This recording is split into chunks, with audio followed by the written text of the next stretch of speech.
Coming up on tonight's UAP News Show. UAPDA 2.0 gutted again. What's next for disclosure? A second UAP hearing has been slated for November, and Congresswoman Mace demands transparency. Astronaut turned Senator Mark Kelly calls for UFO research. New leadership, new hope. Mellon's optimistic take on AARO's future.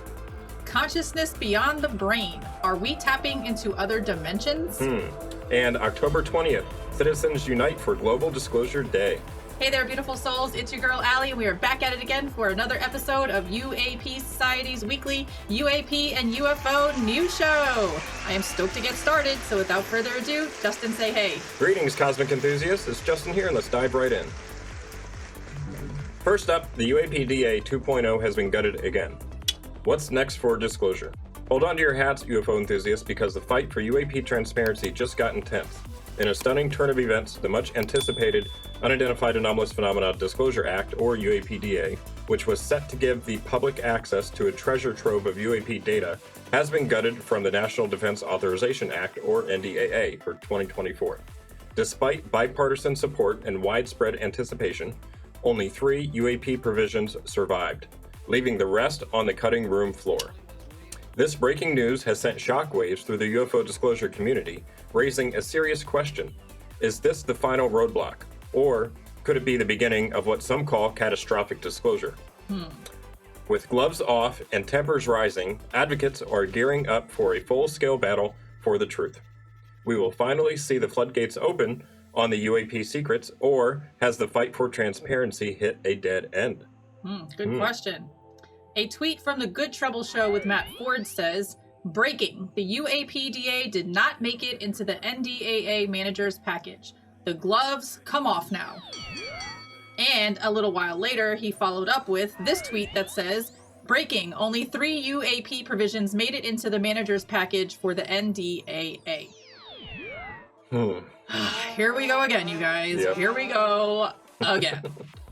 In this next clip from Seco Activo podcast, Pavel shares his thoughts on the matter and poses a very important question. One that I've pondered myself, so thank you for doing that. Yes. Let's check it out. Today's events, which is that the UAPDA is essentially dead this year. It did not make it into the NDAA manager's package.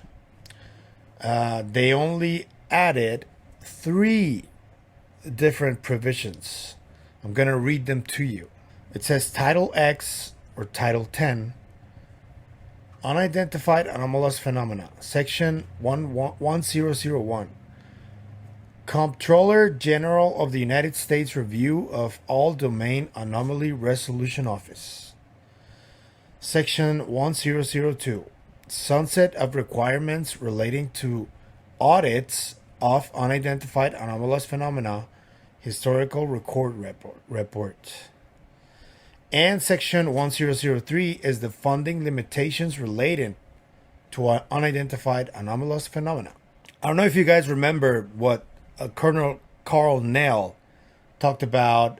He was mentioning this catastrophic disclosure. The second issue is being in a reactive mode is never preferable to being in a proactive mode. So reactive mode is basically trying to prevent disclosure. But failing that, you might get a situation where you have catastrophic disclosure that creates all the problems that you were trying to prevent. So a more balanced middle path of controlled disclosure is the best way to do this, which is again an argument for some amount of disclosure. Before I continue with that, I'm just going to let you know what actually happened so you know. Senator Reid recently stated that it doesn't seem that the Senate will have time this year to bring the NDAA up for debate to the floor again. So the plan is to proceed with the manager's package that will then go through a negotiation with the House, but it will be like an informal negotiation. So in other words, the manager's package was likely the last opportunity that the UAPDA had to be included in the NDAA this year. That means that it is highly likely that the legislation this year is dead. I don't like hearing those words. Me neither. I really, really do not like hearing those words. Mm-mm.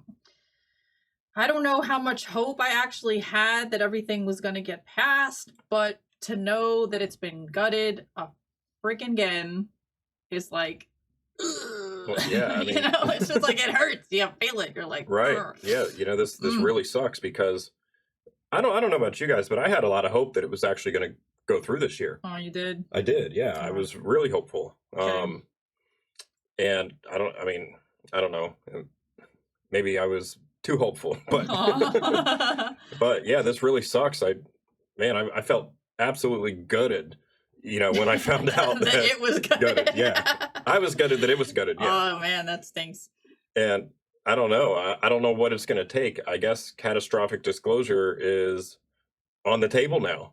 I mean, I don't know. we keep trying to do it the nice way, right? We keep trying to do it in the controlled disclosure route, Mhm. go through the proper legislation, drive down the right avenues, talk to the right people. But when you get enough doors slammed in your face, you create your own road. You know what I'm saying? Yeah. So I have a feeling that all of these attempts to do things the right way with like no result, there all these instances are adding up and people's patience is running thin. Mhm. And apparently there's like something that's coming that's like looming over us. Apparently, I don't know, that's like a whole different story I didn't even want to get into tonight.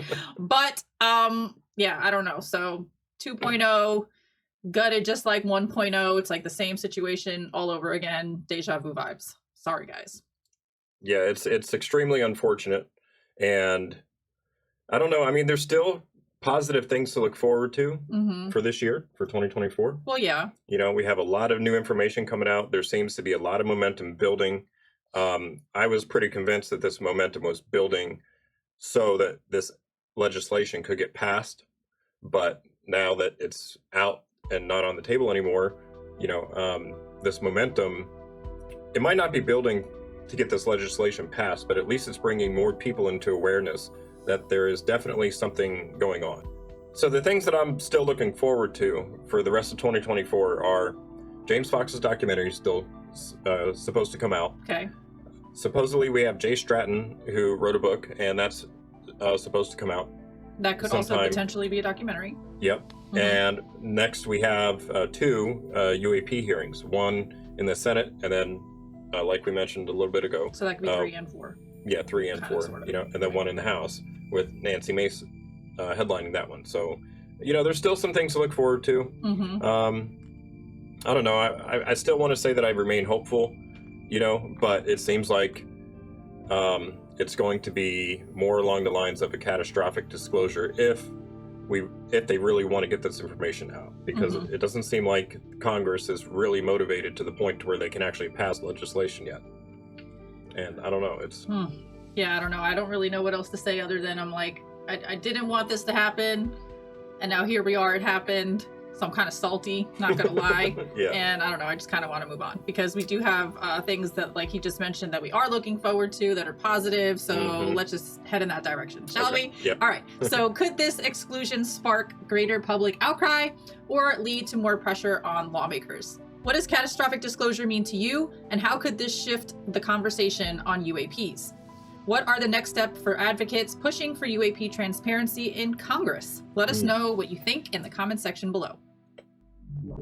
And then moving on to more positive things. Up next, the second UAP hearing slated for November, and Congresswoman Mace demands transparency.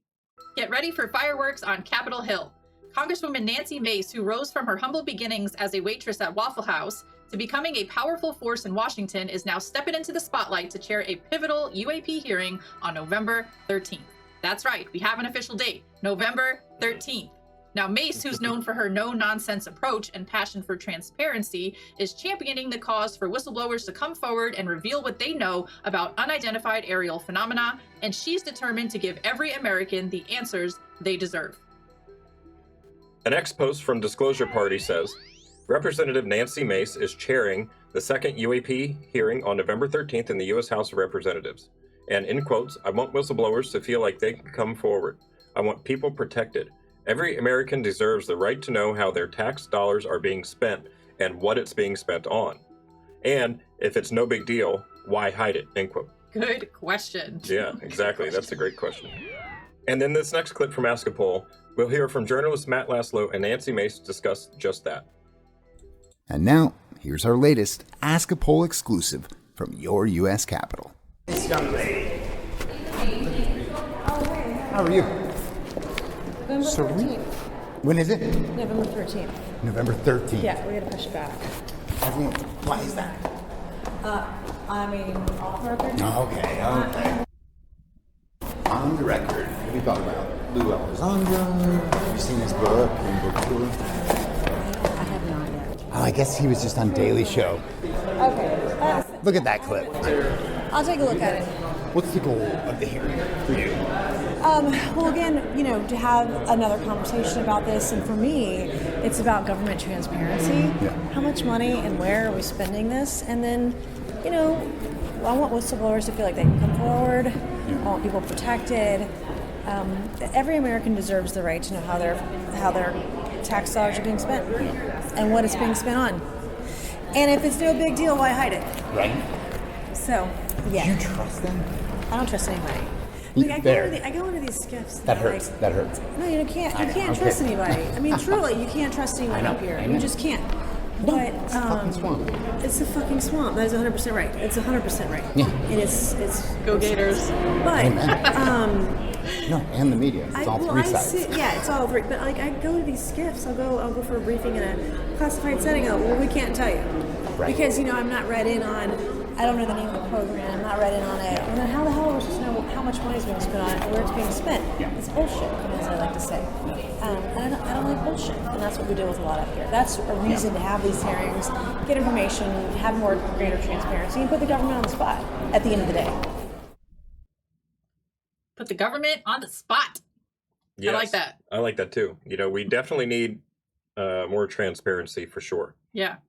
And the way to get that is to have these hearings. I mean, the last year's hearings had such a huge impact. I mean, people are literally still talking about it. Like that had such a huge impact that people are still quoting things that happened from that, pictures from that, videos from that. Like that really made waves. That made tsunamis. Okay. That made tsunamis. So I'm really hoping that these next hearings on November 13th are going to give us some really good information. We already know that Tim Gallaudet is due to testify. We already know for sure he's going to be one of the people there. Yep.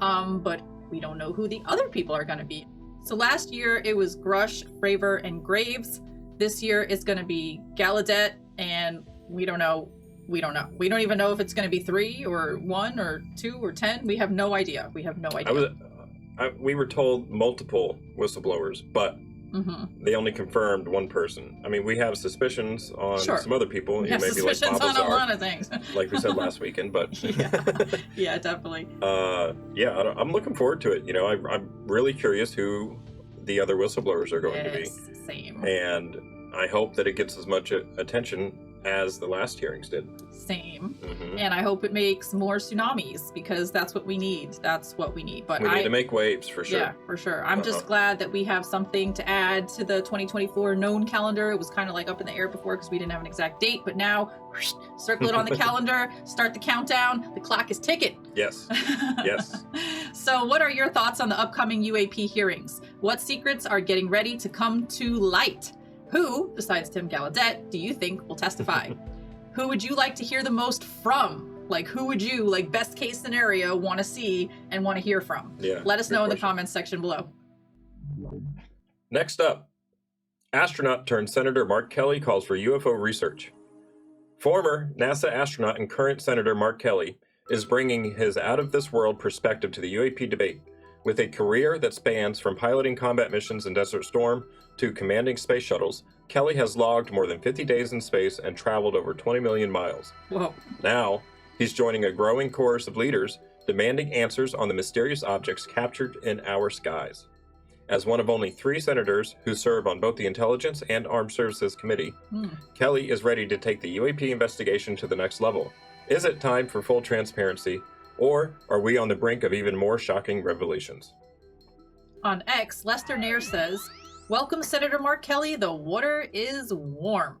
We now have 3 of the 5 senators that sit on both Intel and Armed Services committees saying we don't know and need to investigate. This interview was 2 days ago. So let's check out that embedded video now that he's talking about. I've seen a number of folks in respected media respond pretty alarmist to the UFO testimony. Right. And so I am sure that you found that amusing. Why? I mean, you're going to see conspiracy theory, of course, but why is there so much excitement about this supposed intelligence? Well, I mean, it's, our galaxy is a big place. The universe is 2 trillion galaxies, and we've got, hundreds of billions of stars and planets in our own, and it's, something people often think about. Is there life out there somewhere else? What is that life like? Does that life visit here? Does visit Earth? I get these questions all the time. People think as I've been to space, like maybe I have this special insight, or maybe I've seen something while I've spent time orbiting the Earth. I haven't. I don't think we've got visitors from other places. Having said that, I've seen some compelling testimony, from Navy fighter pilots, who, often in one case in a position of leadership in a squadron, that's seen something very compelling. It's our obligation, on the Armed Services Committee. Something that he is convinced is technologically not possible by the U.S. or adversaries. In one case, that is true. Yeah. And what do you think about that? Well, I think it's our responsibility, if to look into it and put some more resources behind studying these phenomena. We don't call them UFOs anymore. We call them UAPs. We changed the name. Unidentified Aerial Phenomena. Okay, yeah, fair enough. So it's the same thing. That should make it easier. It's a UFO. Yeah. It's basically. And is the answer we don't know? At this point, we haven't devoted enough resource to be credible in a response. Well, I don't know if it's a resource issue. It's like, but I think it's fair to say we don't know. It's fair to say that we don't know, and that I'm really happy that he has come out and said this. Same. His brother, his identical twin brother, who is also an astronaut, and they have the same background with being Navy fighter pilots and then going to be NASA astronauts. Twinning. His brother Scott Kelly was the one that made the famous Bart Simpson balloon comment during the NASA press conference. A year, or I think it was a year ago at this point. Pretty much. Yeah, I just wanted to jump in here. I think make a couple of comments to just follow up on what Josh said. And my experience of flying, over 15,000 hours, 30-something years in airplanes and both in space, and the environment that we fly in, space or an atmospheric flight, very, very conducive to optical illusions. So I get it why these pilots would look at that go fast video and think it was going really, really fast. I remember one time I was flying in the warning areas off of Virginia Beach, military operating area there, and my Rio thought, the guy that sits in the back of the Tomcat, was convinced we flew by a UFO. So I didn't see it. We turned around, we went to go look at it. It turns out it was Bart Simpson, a balloon. I am happy that he is not as skeptical as his brother. Oh, okay, that's fair. But he's right. He's absolutely right. We need to look into this because there is something there. Yeah, and I mean, I'm really appreciative on the fact that he spoke on the importance of compelling testimony. And he's talking about hearing the testimony of Navy fighter pilots. So, I mean, I'm assuming he's referring to last year's UAP hearings and talking about Fravor and all them. So, that just goes to show the importance of these new hearings that are coming up in November, because once again, compelling testimony really moves the ball forward. A lot of people pay attention when they hear military people talking about seeing these kinds of things, and not just with their eyes, but with the equipment and the technology that they have available to them, which is top of the line stuff. Yeah. I mean, how do you deny that? I don't know. I'm really glad that he's talking about the importance of compelling testimony, because we need more of that, and we're getting more of that this November. Yes. Also, I want to bring up Trump recently did an interview in which they asked him, are there aliens at Area 51? And his response was pretty much, there were fighter pilots in the Oval Office that told him that there was a round object traveling 4 times faster than his F-22, right? And that's big for me because the Air Force, we've never heard publicly from an Air Force pilot that has seen any sort of anomalous phenomena. And for Donald Trump to be saying he had Air Force pilots in the Oval Office and they were saying that they were faster than the F-22 that he was flying. Are there aliens at Area 51? I'll tell you, it's a funny thing because I think that might be a question that I get more than any question. It is the craziest thing. So we have that so-called area. They consider it like a sacred area. And I will say this. I don't think I'm a believer, but I've interviewed pilots that look, I like Tom Cruise, but better than Tom Cruise. The blonde crew cuts, the whole, and this, yes, sir. And they were in the Oval Office, 3 or 4 pilots. These are not people that make up stories. They said, all I know, sir, is there was a round object that was going 4 times faster than my F-22, which is a very fast plane. And it wasn't, it shouldn't have been. It was round, sir. They have seen, 4 or 5 guys I've interviewed, solid people, great pilots for the U.S. Air Force, etc. They've seen things that they cannot explain. That's huge to me. That means that yes, the Air Force pilots are indeed seeing anomalous objects, but or aware of them at least. But they are not allowed to report it, right, or speak on it publicly. Yeah, I think the Air Force has like the biggest piece of duct tape over their mouth when it comes to this thing. I don't know why, but I feel like that's above my pay grade to understand that whole thing.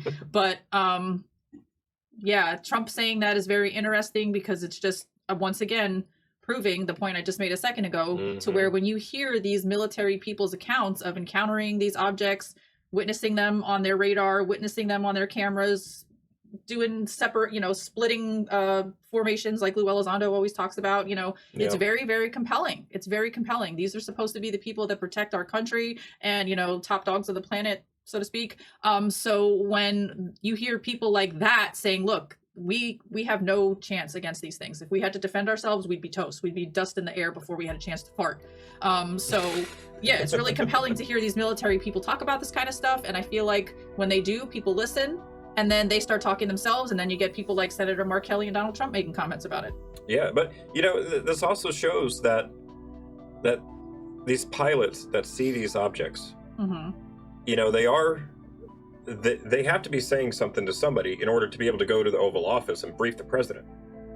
There has to be... Which proves that there's secrecy within... Well, sure, but, historically, we've been told that, they don't even want to tell the president about this issue because they don't want them, to be associated with UAP and have the stigma affect them. That was basically the whole reason that Lou Elizondo wasn't able to brief the acting Secretary of Defense, because they didn't want him to take a briefing about UAP and then possibly get labeled as crazy. The whole stigma tinfoil hat thing. Exactly. But Donald Trump saying that while he was president, having Air Force pilots in the Oval Office briefing him, that's huge news.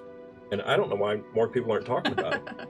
But yeah, more people should be talking about it. But I guess we just mentioned it, so high five to us. Yay.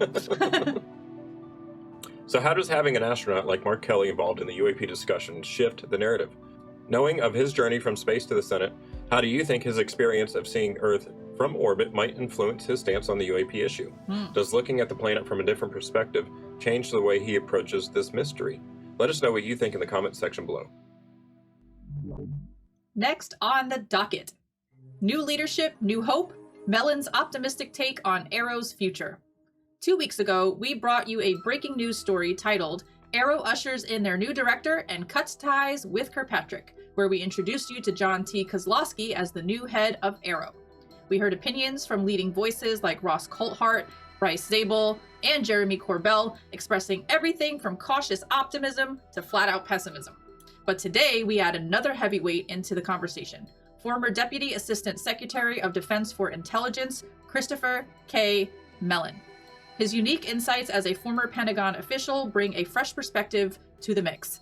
Mellon recently spent several hours with Dr. Kozlowski and shared his thoughts on the transition. Could this be a turning point for AARO or just another shift in leadership? According to Mellon, there's a lot of reason for hope. On Twitter, he said, I had a pleasure of spending several hours this week with AARO's new director, Dr. John Kozlowski. Kudos to the officials at DoD and the IC who were involved in selecting Dr. Kozlowski for this important position. If my first impression proves accurate, everyone interested in UAP has reason to feel optimistic about a more informative, open-minded, productive, and transparent future for that office. Not that much hasn't already been accomplished by his predecessor. Although I did not share Dr. Kirkpatrick's views on a number of key issues, he did get the office up and running. Never easy in the five-sided nut house, and he seems to have made good headway in a number of areas, especially new UAP and sensor technologies. Still, I'm far more hopeful about the prospects for this office under new leadership to share more fully and candidly with our elected officials and, to the degree possible, the American public. So there you have it. We have Mellon giving us something to go off of, giving us a little piece of hope. And yeah, I don't really know what else to say. I'm happy that he's hopeful. Okay, me too. Me too. Yeah. I mean, I'm hopeful too. I don't know if I share that hopefulness, but you know, hey. I think I share it. You know, I think I want to give Dr. Kozlowski the benefit of the doubt. Yeah, of course, I do too. That I agree with. I just don't know how much hope I have for the thing. Yeah, you know, I mean, I don't know. Since the UAPDA got gutted again, you know, and I had a lot of hope in that. Yeah. Oh, is your balloon deflated a little bit? I feel like it is, you know, for real. For real, man. This sucks. But I don't know. I'm trying to maintain a positive mindset. We'll do that. Maintain a positive mindset, because there's nothing that we could really do except wait and see what he does, right? I mean, exactly. There's nothing that we could do except just wait and see what happens. And you know, just I don't know, just the fact that he's saying that they made many improvements on UAP sensor systems, on UAP detection sensor systems. To me, that validates that there is definitely something there that they're trying to get more data on. Yeah. Right? Okay. So anyway, if you extrapolate that, I mean, there's something to this. It's real phenomena. They know it's real, and they're trying to build sensor systems to be able to detect this in a way that they can understand it. Yep. And I hope that they will tell us. I really do. But just the fact that they are developing new sensor systems, that alone is big for me, because if there wasn't anything there, if there wasn't anything to this topic, they would not be building more stuff to try to study something that isn't there. Sure. Yeah, they wouldn't be putting the money, time, and resources and manpower into it, right? Yeah, I get it. Whatever UAP end up being, or whatever this phenomena ends up being, there is a real phenomena that is happening to a lot of people on this planet, and they are trying to study it. So I'm happy for that. So I'm still remain hopeful that they might disseminate some of that information to us, but at the very least, we know that they are building new sensor systems to study this phenomenon. All right, there you have it, folks. Well, what do you think? There has been a range of emotions surrounding this leadership change, from cautious optimism to frustration. Where do you stand? Do you share Mellon's optimism, or do you feel the change might not lead to the breakthroughs we're all hoping for? Make sure to join the UAP Society Discord server and share your thoughts with the community there. An invite link can be found in the video description box below. And when you get there, make sure to tag us and say what's up. Consciousness beyond the brain. Are we tapping into other dimensions? Today, we're diving into a mind-bending theory that could revolutionize how we understand human consciousness. A new idea sparking debate in the scientific community suggests that consciousness isn't just a product of brain activity. Rather, it taps into other dimensions. Physicist Michael Propica from the University of Nevada proposes that when we dream, create art, or solve complex problems, we may be accessing hidden dimensions of the universe beyond the four we perceive. Is consciousness more than just neurons firing in our brains? Could it be linked to the mysterious planes of existence? Let's explore this exciting possibility. All right. Scientist says human consciousness comes from another dimension.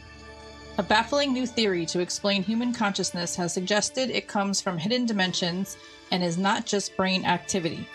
A physicist claimed we plug into these invisible planes of the universe when making art, practicing science, pondering philosophy, or dreaming, and this could explain the phenomenon that has evaded scientific understanding for centuries.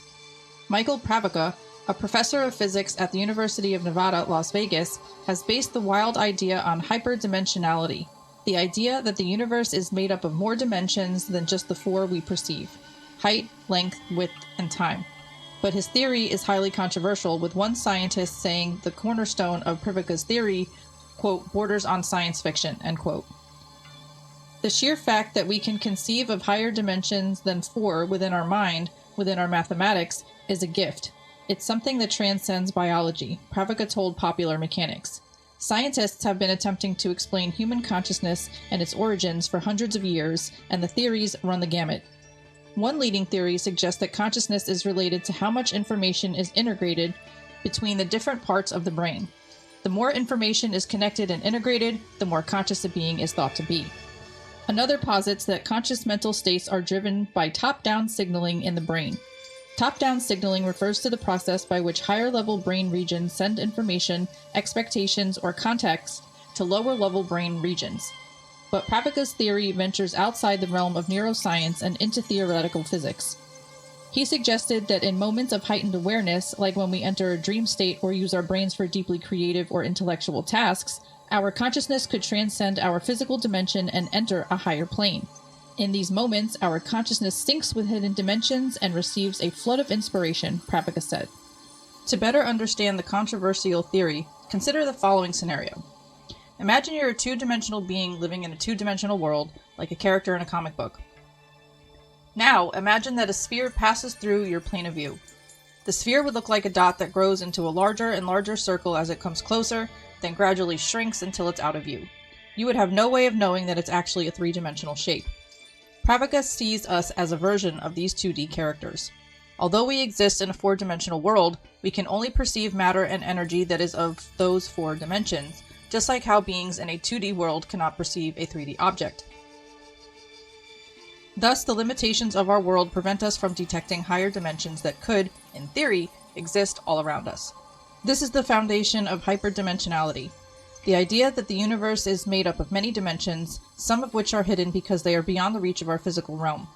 Hyperdimensionality ties into string theory, which states that reality is made up of infinitely small vibrating strings that are smaller than atoms, electrons, or quarks. As the strings vibrate, twist, and fold, they produce effects in multiple unseen dimensions that give rise to all the particles and forces that we can observe, from particle physics to gravity. String theory is essentially a theory of hyperdimensionality, Pravica said. It's looking at how the universe is put together on a subquantum scale. Although we can observe the effects that these vibrating strings have on the physics of our dimension, we can't observe the hidden dimensions that they're vibrating in. That is, we can't physically observe them, but our consciousness may be able to tap into them, Pravica says. Very interesting stuff. Yeah, that was only half the article. If you guys want to read the rest of the article, go and check out the links. But yeah, very interesting information. Mm-hmm. And I love talking about consciousness. Hence why the name over on my channel, the name of my show is called Living Life Consciously, because I love talking about this stuff. So yeah, other dimensions. What's your thoughts? Yeah,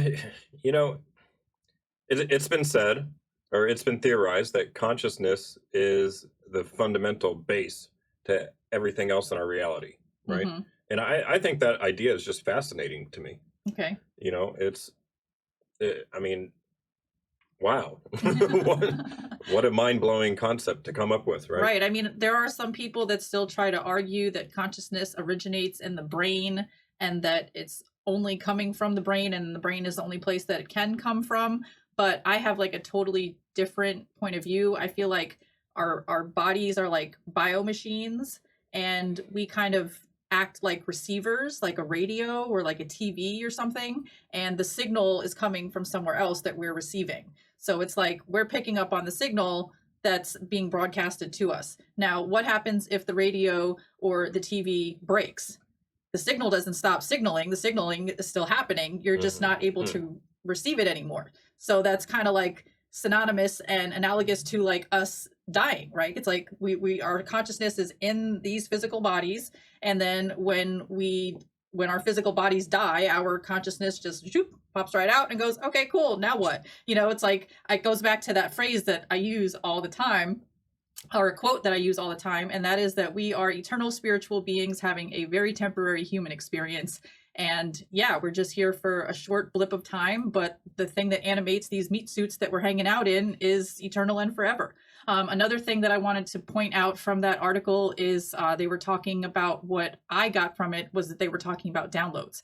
Like when you're receiving information, it's like you don't know where you're getting this information from, but you're getting it, right? It's kind of like when Jimi Hendrix plays the guitar, right? Like he's just in a flow, or like if somebody's writing a song, or if somebody's in the flow state, exactly. If someone's doing yoga or swimming or whatever, doing the dishes, even whatever. Right, you could be driving. Even. Right. Yeah. And it's pretty remarkable. Mm-hmm. So a lot of people criticize the idea of downloads. They think it's too like woo-woo. They think it's too like weird, but like nobody questions when an artist or a musician gets a piece of inspiration from somewhere. It's like, how many times have you heard an artist say, I wrote that song, but it didn't come from me. Like it just came through me, sort of kind of thing. So that's what I get out of that. Yeah. The whole downloads thing. And it's kind of synchronicity that we're talking about this, because just today Vetted released an interview. So Patrick did an interview with Chris Lato, and they were talking about consciousness and consciousness, or Chris was basically saying that he feels like consciousness comes from like outside of us. It's like like you just said earlier, it's like the building blocks. I'm gonna have to edit in a little clip of him talking because he said it better than what I'm trying to recall. Yeah. But they had a really good conversation about this. Oh, but it's an interesting idea, and you're right, that thought, like that voice in your head, right? Like, again, I'm with you on that. Where did my thoughts come from? Consciousness. I've wrote music for a long time. I know you play guitar. First of all, I hope you got a new one. I don't know if you did, but you deserve a new electric guitar. But when you write music, right, stuff just comes. You just write, you know what I mean? Lyrics, chords, just notes. You just kind of flow. It's like this flow. It's hard to describe to people who don't play music. And I've always wondered and had many conversations with musicians and songwriters, like, where is this coming from? Where'd you get that song idea? I wrote it in 5 minutes. I don't know. I just came out of me. I've had songs like that. It just literally flows out in 2 seconds. I don't really know, where it's coming from. And I do find all of that fascinating, that unknown. So I don't think there's anything wrong with sort of diving in and finding out what's going on. He was reiterating the idea that consciousness could be the fundamental base to which all of the rest of reality is built off of. And that theory is actually theorized by Dr. Donald Hoffman. If you haven't heard of him, I highly suggest you go look him up. You mention him frequently. Yeah, well, I mean, I think he's onto something. I don't know. It's cool. I like listening to him, and he's very intelligent, and he has a lot of good theories, I think. Yeah. But yeah, so I mean, what is consciousness? That's another thing. We don't even have like a full definition of it. I mean, we might be able to have like a definition or description of it, but like we don't have a full understanding of it, nor do we have a grasp on it. I feel like it's way too big for us to even like wrap our brains around. When I first got interested in this UAP topic, more than just, I've always been interested in UFOs and aliens, the possibility that there could be other life out there. I never, in a million years, ever thought that it was here. Okay. Right? But okay. When Lou Elizondo came out and started making all the claims that he has made, and then I found Chris Lato, who was a former fighter pilot turned UAP investigator. I started looking into this a lot more seriously than it was just a cool idea. Okay. And so I started taking a hard look at it from a very scientific, very physical mindset. Okay. And in doing that, I learned about the double slit experiment. And then I started looking into what is consciousness, and does the observer change the outcome of the double slit experiment. Then I started listening or watching some of the Donald Hoffman's work, and it started to click for me. Okay. You know, that yeah, consciousness, whatever consciousness is, our minds could be the fundamental building block for the rest of reality. As fantastical as that sounds, it's pretty remarkable. So if you haven't heard of Donald Hoffman, or if you haven't looked him up, I highly suggest you go and look him up and do some research on him. Okay, good homework for people to have. Another thing that's like swimming around in my brain that I want to mention and get it out there is that you know, we are in these human bodies, right? And we have our 5 senses, right? We can see things, we can smell things, we can hear things, we can taste things, and we can touch things, right? But knowing what I know from listening to like probably hundreds of NDEs at this point, and speaking to literal NDE researchers and people that have written books on NDEs and people that own institutions that write books on NDEs, we've spoken to these people, y'all. Trust me. Go to Hello Alley YouTube channel and just scroll. You'll see plenty.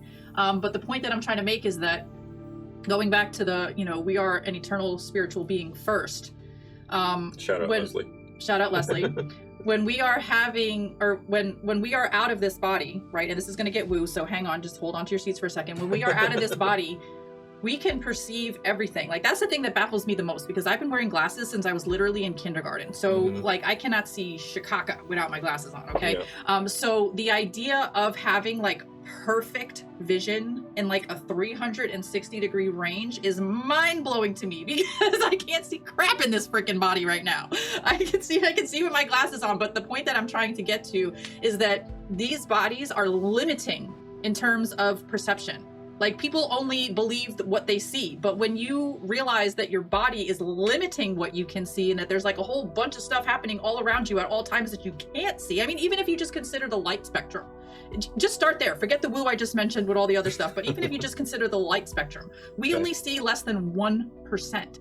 There's 99% going on that we can't perceive. So just like consciousness is something that you can't physically grasp your hands onto or lay your eyes onto, doesn't mean that it's not real. And just like Justin said, I really feel like consciousness is the fuel that chugs this choo-choo train. And I really, really feel like it's kind of like the key to everything, really. That's just my opinion. Yeah, it's super interesting to think about, and to, you know, we definitely need to do more research for sure. I am amazed at every time I hear a new NDE story, there's certain similarities between all the different NDE stories. Now, there's no 2 NDE stories that are exactly the same. Right. But there are similarities between a lot of them. And the more I hear, the more it opens my mind to this possibility that consciousness is fundamental. Okay. You know, and I don't know, it blows my mind every time I hear a new story. I don't know. Okay, cool. So what do you think about the idea that human consciousness could extend beyond our physical brain and tap into hidden dimensions? Could this theory explain the surge of creativity or inspiration in art and science? Do you think this is what is described as downloads? Let us know in the comments section below. And last but not least, October 20th, citizens unite for Global Disclosure Day. Get ready, truth seekers, a groundbreaking event is on the horizon. Brought to you by New Paradigm Institute, the first ever Global Disclosure Day is happening on October 20th, and it's set to make history. Citizens from around the world, across 43 states and beyond, will come together for a 2-hour live stream that could mark a turning point in the UFO and UAP disclosure movement. With powerful speakers like Ross Coulthart, Lou Elizondo, Danny Sheehan, Dr. Beatrice Villarroel, and more, the event promises to shake up the status quo. For decades, the burden was on us to prove that UFOs are real. But now the tables have turned. It's up to those in power to prove they're not. Could this be the moment we are all waiting for? We are thrilled to announce the first ever Global Disclosure Day on October 20th, a historic event that brings together Citizens for Disclosure groups from 43 states and around the world for a unified call for transparency. Watch parties will convene for a 2-hour live stream event, featuring powerful voices in the disclosure movement, including notable speakers and local activists sharing personal stories and groundbreaking updates on the UAP front. This is more than just a date to circle on your calendar. It's a day to rally behind, a global movement for truth and transparency. Visit newparadigminstitute.org. Join us in making disclosure a worldwide movement. I don't know about you guys, but I am definitely excited for that. Same. I really, really love when dates come out like this. It gives us something to look forward to. It gives us something to come together to all experience at the same time. And with the lineup of speakers that they have at that event, and it's free. So if you want to check it out, you could definitely do that. And yeah, it's just another thing to add to the 2024 calendar. We have something else to look forward to now. So I'm always happy to have something to look forward to. And Absolutely. if you mention the words watch party for me, Yeah. I'm there. Yeah, exactly. I can't wait for it. If you would like to register for this historic event, please make sure to check out the video description box below where you can find the link, along with all other sources featured in this show and in the order that they appear. And that concludes this week's UAP Society's weekly UAP and UFO news show. Thank you guys so much for hanging out with us. And while you're here, please do us a favor and smash that like button. Click subscribe, ring our little notification bell, drop a lovely comment down below, and share this video with your family and friends to help us spread the good word. Let's raise the collective consciousness together in unity. Much love, peace, and namaste.